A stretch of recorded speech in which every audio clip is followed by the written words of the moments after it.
और मेरे से पहले जो मेलों की परंपरा शुरू की, मेले होते थे दूसरी तरह के, लेकिन पशुपालकों के मेले जो शुरू किए, ऐसे हमारे यशस्वी प्रदेश अध्यक्ष ओम प्रकाश धनखड़ जी, मेरे साथी विधायक सोमवीर सांगवान जी, घनश्याम सराफ जी, पशुधन बोर्ड के चेयरमैन धर्मवीर मिर्जापुर जी, हमारे गौ सेवा आयोग के चेयरमैन श्रवण गर्ग जी, हमारे पूर्व विधायक सुखेंद्र मांडी जी, जिला परिषद के चेयरमैन बीजेपी प्रेसिडेंट परमार जी, संदीप जोशी जी, और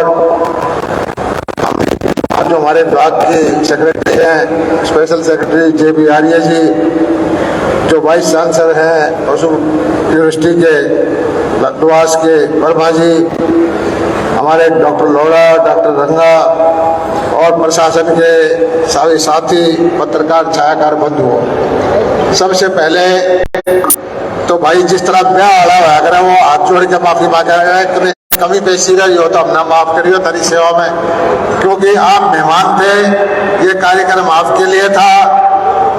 हमारे विभाग ने आपके लिए जो प्रबंध किए, लाने के, ले जाने के, व्यवस्था के, खाने के, पीने के, मनोरंजन के, कोई कमी पेशी हो तो भाई हाथ जोड़ के माफी मांगा, और सुधार कराएंगे। हमें तो खुशी ये है कि हमारे क्षेत्र के, हमारे प्रदेश के किसान, 2 मेले लगे थे, एक हिसार के अंदर कृषि का मेला, यहाँ मेला लगा था पशुपालन का, और दोनों मेलों में 3 दिन में लाखों आदमी आए, और जो हमारे हरियाणा की जान है, किसान और पशुपालक, हमने उनकी सेवा में कोशिश की है कि मिलजुल करके उनकी सेवा करें, उनकी आमदनी बढ़ाएं, और जो नई चीजें आई हैं, जो नई योजनाएं हैं, नई तकनीक है, वो किसान तक हम पहुंचाएं।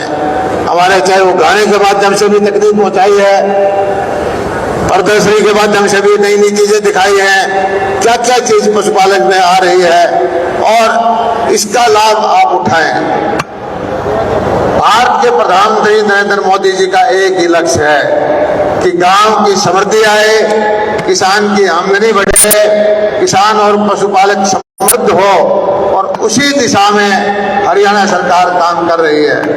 मैं सबसे पहले तो हमारे मुख्यमंत्री, जो हमारे खजाना के मंत्री भी हैं, जो बजट में आपने जो मेहरबानी की है किसानों पे, पशुपालकों पे, जो इतनी ज्यादा राशि बढ़ाई है, मैं आपका धन्यवाद अदा करता हूं। और विशेष करके गौ सेवा के लिए, आयोग के लिए 40 करोड़ से बढ़ा करके 10 गुना 11 गुना बजट कर दिया।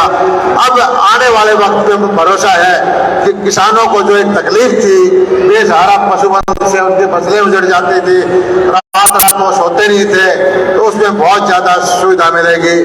और हमारे गौ सेवा आयोग के चेयरमैन की नीति है कि 22 के 22 जिलों में एक गोवन बने, जहाँ पंचायतों की जमीन है उसमें बना करके इनको ठहरने की, इन पशुओं को व्यवस्था हम बनाएं। बहुत सारी योजनाएं हैं। मैं बताता हूं कि हरियाणा अकेला प्रदेश है 8 लाख से ज्यादा जिसने पशुओं का बीमा किया है। 100 रुपए में हमने बीमा किया, SC/BC के भाइयों, SC के भाइयों का 25 रुपए में किया, और लगभग 54 करोड़ रुपए आपको जोखिम के पशु आपकी मृत्यु हो जाती थी, उसके हमने दिए हैं। और आने वाले इस साल में सबसे अच्छा काम जो होने जा रहा है, मोदी जी के भारत सरकार के नीतियों के अनुसार कॉल सेंटर बना करके एम्बुलेंस हम चलाएंगे। पहले उसमें 70 एम्बुलेंस, बाद में 200, और 200 एम्बुलेंस में डॉक्टर भी होंगे, दवाई भी होगी, और एक नंबर आपको देंगे पंचकुला में, कॉल सेंटर में नंबर जाएगा, और उसके बाद तुरंत जो नजदीक से नजदीक एम्बुलेंस होगी वो पशुपालक के घर में जाएगा। मुझे पता है कि बड़ा पशु, बड़ी गाय, बड़ी भैंस बीमार हो जाती है, और डॉक्टर दूर है 2 किलोमीटर 3 किलोमीटर, वहां उसको ले जाने में उसको असुविधा होती है। इस समस्या का समाधान हमारे आदरणीय नरेंद्र मोदी जी के आशीर्वाद से मनोहर लाल जी ने किया है। आने वाले वक्त में 200 एम्बुलेंस घूमेंगी, तो आपको घर बैठे इलाज मिलेगा, डॉक्टर भी आएगा, दवाई मिलेगी और हमें जानकारी मिलेगी कि उसको सूचना मिलने के बाद कितनी देर में आपके पास ये पशुपालक के पास पहुंचा है। लोहास हमारी पशुपालन की यूनिवर्सिटी है, बहुत ज्यादा अच्छा काम शुरू कर दिया है एम्ब्रियो ट्रांसप्लांट का। जैसे धनखड़ साहब ने कहा कि वहाँ ब्राजील में दूध ज्यादा है या दूसरे देशों में दूध ज्यादा है, ये सही है, लेकिन उसका तरीका यही है कि दुधारू नस्ल के पशुओं की बढ़ाना, उसके बच्चे पैदा करना, उसका सीमेन उसके साथ द्वारा गर्भाधान करना, इस दिशा में हम काम करके यूनिवर्सिटी से सहयोग के हमारा विभाग कोशिश करेगा कि एकदम से हमारी नस्लें सुधर जाएं और दूध के उत्पादन प्रति व्यक्ति जो है उत्पादन हरियाणा नंबर 1 आए। मुख्यमंत्री जी का मैं एक धन्यवाद और करता हूं कि प्राकृतिक कृषि से इन्होंने देसी गाय को जोड़ा है। जो आपको पता है कि हम अत्यधिक पेस्टिसाइड, अत्यधिक खाद डाल के धरती खराब कर दी और हमारा जो उत्पादन है उस जहर से भरा होता है। प्राकृतिक खेती से मेरी सब किसान भाइयों से बढ़ाता है, 1-1, 2-2 एकड़ करके उस खेती को शुरू करें, पोर्टल में चढ़ाएं, रजिस्ट्रेशन कराएं, आपको हम ट्रेनिंग देंगे, आपको हम ड्रम खरीदेंगे और जो गाय देसी पालेगा उसके खाते में वेरीफाई करके डीबीटी से 25,000 रुपए देंगे। गोवंश को बढ़ाई मिलेगा, आपके लिए जो शुद्ध अनाज पैदा होगा, शुद्ध सब्जियां पैदा होंगी, बीमारियों से मुक्ति मिलेगी, तो ये बहुत अच्छी बात है। और आपको मैं बताता हूं कि हरियाणा पहला प्रदेश है जिसने एक सिंगल वैक्सीन के द्वारा 6 महीने में वैक्सीन हमारा महकमा लगाता है, मुंह खुर की गलघोटू की बीमारी का समाधान किया और आज ये वैक्सीन पूरे देश में केंद्र सरकार अपने बजट से लगाने जा रही है। हमारे लिए संकट का साल था ये 2 साल 3 साल, तरह तरह के कोरोना आया, बीमारी आई, टीटी आई और गौ माता के अंदर भी बीमारी आई लंबी स्किन की। एकदम से गौ माता के ऊपर संकट था, फोड़े हो करके उसका मृत्यु हो जाती थी, लेकिन हमारे विभाग ने तुरंत कार्रवाई करके हमने हवाई जहाज से वैक्सीन मंगवाई और तुरंत सारे हरियाणा को वैक्सीनेशन किया। ये मुझे खुशी होती है ये कहते हैं कि राजस्थान के मुकाबले, पंजाब के मुकाबले और प्रदेशों के मुकाबले हमारे यहाँ बहुत थोड़ा जो है गौ माता की मृत्यु हुई है। लाखों की मृत्यु राजस्थान में हुई, हमारे यहाँ थोड़ी सी 1000-2000 में हुई है। इसी तरह से हमारे जो हॉस्पिटल हैं, जो गांव के अंदर छोटे छोटे BLDA बैठते हैं, मुख्यमंत्री जी ने उसके लिए भी आदेश दिया है कि इनकी सबकी सुधार करो, इनमें फर्नीचर दो, इनके रंग रोगन कराओ, इनको ठीक कराएं। और खास बात यह है कि हमारा जो दूध का परचेजिंग करता है बीटा महकमा है, हर जगह शहरों के अंदर हजारों की संख्या में बीटा के प्रोडक्ट बेचने का आदेश मुख्यमंत्री जी ने दिया है, जिससे कि बीटा की बर्फी, बीटा का पनीर, बीटा का चीज, बीटा का दूध, बीटा की दही, वो जो खपत बढ़ेगी तो मैं समझता हूं कि किसान भाइयों को फायदा होगा। और इसी तरह से करके हम आपको ये पेड़े लगाने का मकसद ये है कि जो नई चीजें आए, तकनीक आए, वो आपको दिखाएं। जो बेस्ट पशुपालक हैं उनके पशु देखें, उनके जानकारी आप लें और साथ में हम आपका मनोरंजन भी कर रहे हैं, आपके खाने पीने ले जाने के लिए, और साथ में ये इनाम निकालने की परंपरा भी धनखड़ साहब ने शुरू की है। हमारा मकसद ये है, हरियाणा किसानों की भूमि है, हरियाणा पशुपालकों की भूमि है, हम आपकी सेवा के लिए तत्पर है। और बार बार मैं एक चीज कहता हूं, हमेशा मैं कहता हूं कि लोकतंत्र के अंदर जो सामने बैठे हैं, आप हमारे मालिक हो, हम आपके सेवक हैं, चाहे मुख्यमंत्री हो, चाहे प्रदेश अध्यक्ष हो, चाहे IAS अफसर हो, चाहे डॉक्टर हो, आपने हमें जिम्मेदारी दी है, हम आपकी जिम्मेदारी पर खरा उतरने की कोशिश कर रहे हैं और सुधार करेंगे, धीरे धीरे आपकी समस्याओं का समाधान करेंगे। हरियाणा का सारा प्रशासन, सारा सरकार आपकी सेवा के लिए तत्पर है। मैं आप लोगों का इतना ध्यान से मेरी बात सुनी, 3 दिन आपने लाखों की संख्या में मेले में भाग लिया, आप लोगों को बधाई देता हूं और मुख्यमंत्री जी से प्रार्थना करता हूं कि आप इन सब पशुपालकों को अपने जो आशीर्वाद दें और आने वाले भी समय में कोई भी इनकी समस्या हो तो तुरंत हम मिलजुल करके उसका समाधान करेंगे। धन्यवाद, जय हिंद। ऐसे निष्णात, निर्भीक, नीतिवान, निपुण मुख्यमंत्री महोदय को जोरदार तालियों से आप उनको आमंत्रित कीजिएगा अपने संबोधन के लिए। जो कृषक रहे हैं इसलिए आपकी बात को जानते हैं, जिनकी नीतियों की और उनके क्रियान्वयन की प्रशंसा माननीय प्रधानमंत्री महोदय ने एक बार नहीं अनेकों बार सार्वजनिक मंचों पर की है, ऐसे मान्यवर मुख्यमंत्री महोदय अपना आशीर्वाद देने के लिए पधारे हैं। जोरदार तालियां बजाइए इनके। भाइयों, आपके तालियों से पता लगेगा आप हर राजी हुए कि नहीं हुए। अगर तालियां नहीं बजाई तो हम समझोगे कि आप पूरे राजी नहीं हो। बोलो भारत माता की। भाई आपकी जय में मजा नहीं आ रहा। एक बार ये जय ऐसी होनी चाहिए कि चंडीगढ़ भी पहुंच जाए, दिल्ली भी पहुंच जाए। बोलेंगे बोलो भारत माता के, भारत माता के। धन्यवाद।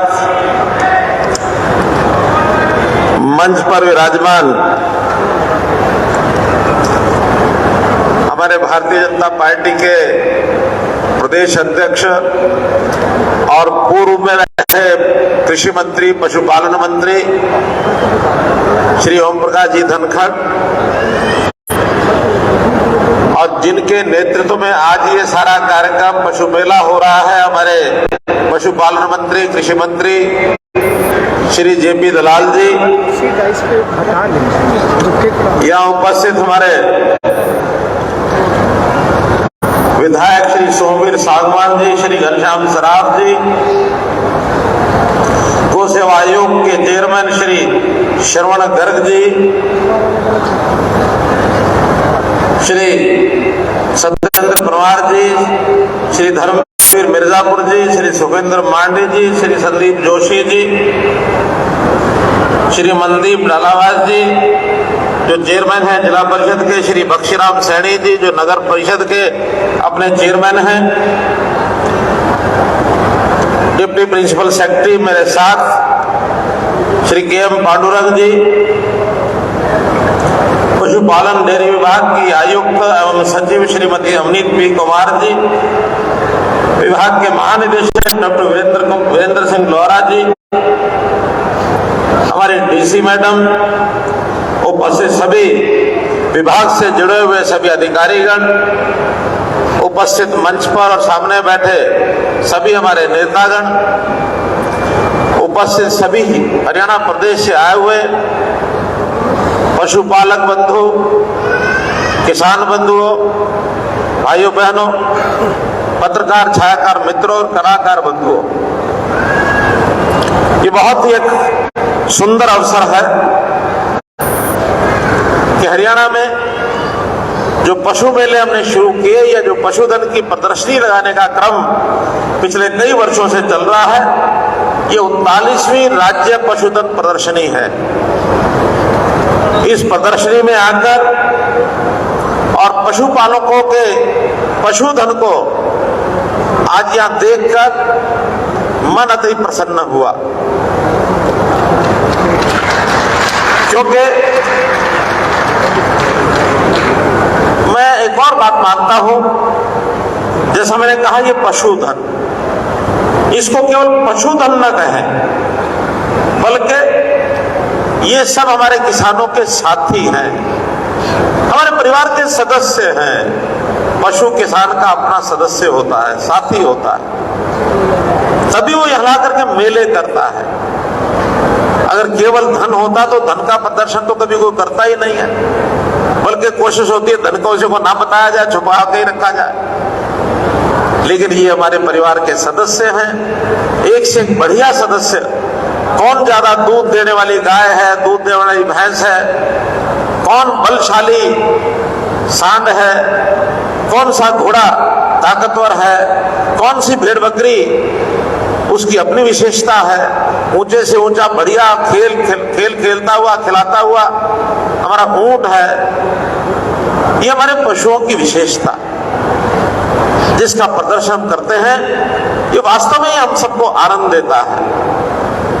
और जो किसान अपने इन पशुओं के प्रदर्शन को यहां दिखा करके अच्छा प्रदर्शन होने पर इनाम पाता है, उसका मन तो गदगद हो जाता है। भाइयों बहनों, इन पशुओं की महत्ता अपने देश में बहुत अधिक होती है। हमारा देश ऐसा है इसमें पशुओं की पूजा होती है। दुनिया का कोई देश पशुओं की पूजा नहीं करता। हमारे यहां तो देवी देवताओं के वाहन ये पशु होते हैं। गाय को हमने मां माना है, माता का स्थान दिया है। गौ माता के प्रति कितनी बड़ी श्रद्धा है। ये गौ हमारी आजीविका का साधन तो होता ही है, लेकिन इसके जो और उपयोग हैं, गौ को पवित्र मान करके घर में रखना, इसको पुण्य का काम माना गया। अब ये ठीक है, एक समय ऐसा आ गया जब गौओं को भी हमने आर्थिक रूप से उपयोगी है कि नहीं है ये मानना शुरू कर दिया। पहले गाय के बैल होते थे, खेती में काम आते थे, लेकिन जब से ये ट्रैक्टर आ गए, मशीनें आ गई, अपने बैलों को छोड़ दिया और ये मान लिया अब गौ शायद हमारे काम की नहीं रही। ऐसा मन का विचार जो बन गया, ये कोई अच्छा विचार नहीं है। तब भी हमें अपने गौ पालन के काम को ये जारी रखना चाहिए। अधिक से अधिक गाय बढ़िया से बढ़िया गाय, उसकी सेवा का भाव ये मन में रहना चाहिए। परिवारों में हम बड़ी हमारी बुजुर्ग माताएं, नानी दादी, हमने देखा होगा खाना खाने से पहले गौ ग्रास निकालती हैं, गाय की रोटी निकालती हैं पहले।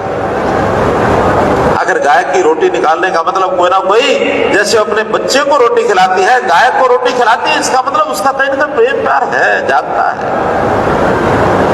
तो इस प्रकार से हमें केवल इसको पशुधन नहीं समझना चाहिए, बल्कि इसके प्रति हमारी श्रद्धा का भाव ये होना चाहिए। और हम तो जिस प्रकार से पशुओं के साथ तालमेल रखते हैं, उन पशुओं की भाषा भी समझते हैं। शायद कोई शहर का आदमी जिसने पशु उस प्रकार का नजदीक रखा नहीं, उसको पता ही नहीं है, लेकिन गांव का हमारा किसान, हमारा पशुपालक, उसको दूर पशु को देख करके पता लग जाएगा इस पशु को क्या तकलीफ है, इसको कोई तकलीफ बीमारी तो नहीं है, मुंह पर तो नहीं आ गया, कहीं इसको कोई बुखार वाली बात तो नहीं आ गई, कहीं इसको कोई भी बीमारी होती है उसको पहचान लेता है, उसके इलाज के लिए आगे बढ़ता है, दौड़ता है। पशुओं की भाषा समझते हैं, पशुओं का व्यवहार समझते हैं। एक छोटी कहानी बताता हूं आपको मैं। एक बार एक मास्टर जी स्कूल में एक बच्चे को पूछते हैं, सब बच्चे बैठे थे, सबको पूछा, अच्छा बताओ भाई, बाड़े में अगर 10 भेड़ें किसी एक पालक ने, भेड़ पालक ने बांध रखी हैं, तो अगर एक भेड़ उसमें से कूद करके, छलांग लगा करके, दीवार फांद के बाहर निकल गई, तो बताओ बाकी कितनी बची? तो बच्चे हिसाब किताब लगाने वाले सोचने लगे, भाई 10 में से 1 कम होगी तो 9 हो जाएगी, यही जवाब होगा। एक बच्चा बहुत ऊंचा, उसने हाथ खड़ा किया सबसे पहले, तो मास्टर ने उसी से पूछ लिया कि बता भाई, कहना जी एक भेड़ अगर कूद गई तो बाद में 1 भी नहीं बचेगी। ये क्या बात नहीं, 10 थी, 1 जाएगी तो 9 तो बचेंगी। कि नहीं नहीं, मेरा बापू भेड़ पालता और मैं रोज देखता हूं कि अगर एक भेड़ कूद जाती है तो सारी कूद के बाहर चली जाती है, तो बचते नहीं अंदर कोई। तो ये उसकी भाषा को जानता है, पशुओं का व्यवहार क्या वो जानते हैं। हम लोगों को इस पशुपालन के काम में आजीविका तो है ही, ऐसा नहीं कि नहीं है, हमें इसका दूध भी प्राप्त होता है। अपने एक गीत बनाए बहुत कवियों ने, कलाकारों ने, क्या देश हरियाणा, हमारा देश हरियाणा जी, दूध दही का खाना। एक मैं छोटा बचपन में सन 66 के अंदर जब हरियाणा पढ़ा था, उस समय एक गीत एक बालक ने बोला था, आज मुझे उसको पत्तियां याद हैं। 1 नवंबर सन 66 ने बड़ा राज हरियाणा, शाम सवेरे दोनों वक्ता जी दूध दही का खाना। तो हरियाणा दूध दही के खाने के लिए प्रसिद्ध है। गौ का पंचामृत, चाहे गाय का दूध हो, घी हो, दही हो, गोमूत्र हो, गोबर हो, हर एक चीज का उपयोग है। वो हमारे खाद के लिए भी काम आएगा। हमारे यहाँ A2 जो दूध होता है, गाय का A2 दूध की हमने एक बार अनुसंधान कराया था जब धनखड़ जी कृषि मंत्री थे। उसके लिए अलग से ऐसी देसी गाय जो A2 दूध देती है उसका जब ब्रांडिंग की प्रचलन किया तो उसकी मांग बहुत बढ़ गई। कहते हैं A2 का दूध अगर पिएंगे आंखों की रोशनी बढ़ेगी, कैंसर खत्म हो जाएगा, शरीर की 100 बीमारियां ठीक होती है। औषधि का काम करता है दूध। गोमूत्र से कितनी दवाइयां बनती हैं। आज विज्ञान ने भी सिद्ध कर दिया कि गोमूत्र दवाइयों के लिए बहुत उपयोगी है, आयुर्वेद दवाइयों के। गोबर तो एंटीबैक्टीरिया। आखिर गोबर से हम अपने घर के चौके लीपते थे, दीवारें लीपते थे। क्यों लीपते थे? इसलिए कि मच्छर मक्खी नहीं आएगा, एंटीबायोटिक्स का काम करते रहे। आजकल तो गमले बनने लगे, बर्तन बनने लगे, बहुत तरह की यानी पेस्ट बनने लग गई, पेंट बनने लग गए। गोमूत्र के माध्यम से बहुत चीजें हमारे पंचकुला के अंदर एक अनुसंधान केंद्र खोला गया है पशुपालन का, उन्होंने ये सारा प्रयोग उसमें करना शुरू किया है। मेरा तो यही कहना है कि ऐसे अवसरों पर हमको अपने गौवंश को ठीक से संभालना है। आज गौवंश कम होता जा रहा है, इसकी सुरक्षा के लिए सरकार ने भी कानून बनाया है। गोवंश गो संवर्धन को जो गो हत्या करेगा, गो रक्षा को गो संवर्धन के नाते एक्ट बनाकर जो गो हत्या करेगा उसके खिलाफ कार्रवाई 10 साल तक की सजा, ये हमने कानून बनाया है। कानून बनाया, लाखों रुपए जुर्माना करने का प्रावधान बनाया। अब गौ पालन के नाते से घरों में गौ पलनी थोड़ी कम हुई तो गौशालाओं का हमारे समाज में बड़ा प्रचलन है। हरियाणा में 632 गौशालाएं हैं इस समय, और गौशालाओं के संभाल के लिए हमने गौ सेवा आयोग बनाया हुआ है। शरण गर्ग जी को अध्यक्ष बनाया हुआ, उसका पूरी टीम है, सब जिलों में टीम है। एक बात ध्यान में आई कि बहुत से गौवंश की, चाहे वो बछड़े हैं चाहे वो गौएं हैं, उनको लोग छोड़ देते हैं, दूध नहीं देती तो छोड़ करके सड़कों पर जब आते हैं बेसहारा गौवंश एक्सीडेंट करते हैं, पनिया खाते हैं। बड़ी कई बार दुविधा मन में होती थी कि इसका कैसे हल निकाला जाए।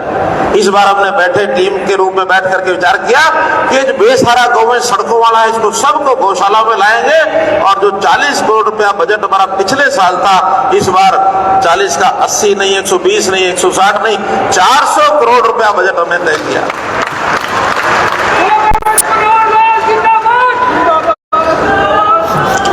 और इसमें गौशालाओं को उन्हीं को ज्यादा देंगे जो बेसहारा गौवंश को पकड़ने का काम हमारी नगर पालिकाएं, हमारे ग्राम विकास पंचायती राज संस्थाएं वो करेंगी, लेकिन उसकी सेवा करने का काम जो गौशालाएं अपने जिम्मे लेंगे, या कुछ नई संस्थाएं पंचायती अगर उनको जगह चाहिए वो जगह भी उनको देंगे ताकि गौशालाएं बनाएं, और भरपूर अनुदान उनको देंगे ताकि उनके चारे का खर्च ये सब उनको दिया जा सके। हमने इसी प्रकार से पशु चिकित्सा, जिसका जिक्र दलाल साहब ने किया, मोबाइल पशु चिकित्सालय ये हमने बनाए हैं। और अभी हमारे जो पशु चिकित्सा पॉलीक्लिनिक्स हैं, अभी 7 पॉलीक्लिनिक हैं। विचार आया कि उनको बढ़ाना चाहिए, 6 पॉलीक्लिनिक और हम बना रहे हैं। अगले साल भर के बाद ये 7 और 6 13 पॉलीक्लिनिक हो जाएंगे। इसमें चरखी दादरी में भी एक जरूर होगा, ये नया बनाएंगे। तो भाइयों बहनों, मैं तो अंत में इतना ही कहूंगा कि आज भी ऐसा नहीं है कि लोग पशुपालन को और अपने व्यवसाय को अपनाना नहीं चाहते। हमने एक योजना बनाई, मुख्यमंत्री अंत्योदय परिवार उत्थान योजना, अर्थात जिन परिवारों की आमदन साल में 1 लाख रुपए से भी कम है, उनकी आमदन कम से कम 1,80,000 हो जाए, डबल हो जाए। इसके लिए उन परिवारों से हमने नौजवानों को बुलाया, महिलाओं को बुलाया जो काम कर सकते हैं, थोड़ा बड़ी आयु के लोग भी जहाँ काम करने वाले लोग नहीं है उनको बुलाया। आपको जानकर हैरानी होगी कि जितने लोगों ने आके कहा कि आप क्या काम कर सकते हो, 60% लोगों ने कहा मैं पशुपालन कर सकता हूँ, मुझे कोई 2-3 गाय का 1-2 भैंस का लोन दे दो, मैं अपने घर में बांधूंगा और व्यवसाय करके दूध बेच करके अपने घर का गुजारा करूंगा। आज भी 70% लोग इस प्रकार के हैं गाँव के जो इस काम को अपनाना चाहते हैं। अब ये कठिनाई आई उसमें हमें कि घर में गाय का भैंस के बांधने की जगह नहीं है। बैंक वालों ने लोन देना जो है मना कर दिया कि बांधेगा कहाँ। इस साल के बजट में हमने एक नई योजना बनाई है कि हम हर गांव में पंचायती जमीन पर साझा डेयरी नाम से एक प्रोजेक्ट बनाएंगे कि पंचायत की जगह होगी, उसके अंदर एक शेड बनाएंगे, जिसने अपनी गाय भैंस आके बांधनी है बांधो, सेवा करो, शाम को सवेरे दूध निकाल करके बेचो। हम साझा डेयरी कार्यक्रम शुरू करेंगे। कोऑपरेटिव डिपार्टमेंट, हमारा सहकारिता विभाग इस काम को करेगा। 1 अप्रैल से उस योजना को लॉन्च करेंगे और गांव में जो लोग इस प्रकार के हैं जिनके पास जगह नहीं है, 2 पशु, 3 पशु, 1 पशु, जितना भी लोन लेना चाहेंगे उनको देंगे। अगले साल में हम चाहते हैं ऐसे परिवार, अभी 7 लाख परिवार ऐसे हैं जिनकी आय 1 लाख रुपया साल से कम है, जिसमें से 80,000 लोगों की एप्लीकेशन तो हमने मार्क कर दी है बैंकों को, इनको लोन दे दो, काफी को दे दिया, बाकी चल रहा है। अगले साल में 2 लाख परिवारों को और हम लोन देंगे। बैंकों से बात हो गई है कि हम पशु के लिए, पशुपालन के लिए या अन्य कोई काम करने हैं, ऐसे 2 लाख परिवारों के लिए 2000 करोड़ रुपया हम रिजर्व रखते हैं, उनको सबको देंगे, सबको देंगे। गरीब आदमी है, अगर उसके पास गारंटी देने के लिए कुछ नहीं है तो सरकार उसकी गारंटी लेने के लिए तैयार है। एक अनुभव और हमारा है कि जितने आदमी को छोटे लोन दिए जाते हैं, वापस करने में बड़े बड़े लोग तो हेराफेरी कर जाते हैं। कंपनियों वाले लोग, बड़े व्यापारी देते हैं, वापस करते हैं, नहीं करते हैं, 6-8 महीने में, 6-8 साल में कभी ना कभी फेल होकर खड़े हो जाते हैं। लेकिन ये छोटा आदमी लोन लेता है, ये छोटी छोटी किस्त कमाई में से साथ साथ देता है, ये डिफॉल्टर नहीं होता है, डिफॉल्टर नहीं होता है। अभी कुछ दिन पहले मैंने ऐसे लोग, प्रधानमंत्री ने एक योजना बनाई थी, रेडी फड़ी लगाने वाले, छोटे खोमचा लगाने वाले ऐसे लोग 10,000 रुपए का उनको लोन गवर्नमेंट की गारंटी पर दे दो, हमने दिए। हरियाणा के अंदर लगभग ऐसे 27-28,000 लोगों को लोन दिए हुए हैं। एकदम सबसे टेलीफोन करके, एक टेलीफोन की व्यवस्था होती है कि सबको जोड़ लिया जाता है, जैसे मैं यहां से बोल रहा हूं ऐसे वो सब लोग सुन लेते हैं और बाद में फिर कुछ लोगों से मैं बात करता हूं। जितने लोगों से मैंने बात की सबने कहा हमारी किस्तें पूरी हो गई हैं, अगला लोन 20,000 का भी हमने ले लिया है, अप्लाई कर दिया है। केवल एक आदमी 3 लोगों मुझे मिला, कहने लगे मेरा रेडी का एकदम सामान खराब हो गया था, मुझे 4,000 रुपए का घाटा पड़ गया, मुझे उस दिन रेडी बंद करनी पड़ी, मेरी मदद करो। हमने डिप्टी कमिश्नर को कहा सबसे पहले जाके इसकी मदद करो, दोबारा इसकी रेडी लगवाओ, दोबारा लगवाओ। आखिर रोजगार करना, लोग अपनी कमाई करके अपने आप को ऊपर उठाएं, किसी के आगे हर समय हाथ फैलाना ये अच्छी बात नहीं है, अच्छी बात नहीं है। हमारा हाथ सबका यूं रहे, अच्छी बात नहीं। हमारे जीवन में ऐसा समय आए जब ये हाथ यूं रहने के बजाय यूं हो जाए, किसी की मदद हम भी कर सकें, ये स्वभाव मन में चाहिए, स्वाभिमान ये जागना चाहिए। तो भाई बहनों, आप पशुपालन करो, आप कोई और व्यवसाय खेती से जुड़ा हुआ करो, खुम्बी का फार्म लगाओ, आप मधुमक्खी का फार्म लगाओ, आप फूलों की खेती करो, आप कोई फूड प्रोसेसिंग के छोटे मोटे धंधे में आ जाओ, आप FPO बनाओ, आप खेती में जो हमारी प्राकृतिक खेती है उसको अगर धारण करो, पानी को बचाने के लिए माइक्रो इरिगेशन का उपयोग करो। जो काम किसान, जो काम पशुपालक करना चाहता है उसको कहीं कठिनाई आती है, उस कठिनाई को हटाने के लिए, दूर करने के लिए हमेशा आपकी ये सरकार ये हमेशा तैयार है। आप हमको संदेश भेजिए, आपको मदद करेंगे। बहुत बहुत धन्यवाद, बहुत बहुत आभार।